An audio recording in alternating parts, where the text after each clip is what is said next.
Everyone, আসসালামু আলাইকুম। Welcome back to my dream world. I hope আপনারা সবাই অনেক ভালো আছেন। আলহামদুলিল্লাহ, আমিও ভালো আছি।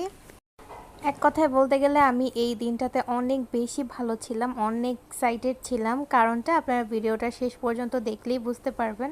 তো আজকে হচ্ছে শনিবার, আমি বিকালবেলা চলে গিয়েছিলাম যমুনা ফিউচার পার্কে। এখন তো যমুনা ফিউচারের কথা বললেই আমাদের সবার প্রিয় ইউটিউবার রাকিব হোসেনের কথা মনে পড়ে, ঠিক বললাম না? হ্যাঁ, ঠিক আমিও ওই কারণেই গিয়েছিলাম। তো এই তো চলে এসেছি, আর এটা হচ্ছে আজকে আমার আউটফিট। এখানে দাঁড়িয়েছিলাম আমরা সবাই, আর আম্মুকে বলছিলাম যে আম্মু ঠিক লোকেশন পর্যন্ত যেতে পারবো না। আম্মু বলল যে সমস্যা কি, ফোনে তো লোকেশন সেভ করাই আছে, সেই অনুযায়ী চলো। তো সেই অনুযায়ী চলে আসলাম।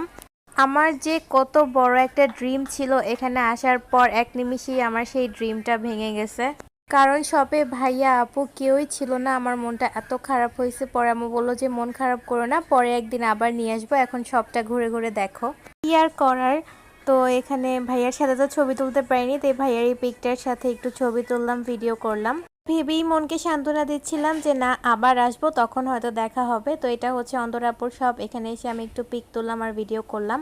এরপর চলে গিয়েছিলাম আড়ংয়ে। আড়ং থেকে একটা হেয়ার প্যাক আর একটা ফেস প্যাক কিনে চলে আসলাম বাইরে। এরপর আমরা তিনজনে ফুচকা খেয়ে নিলাম।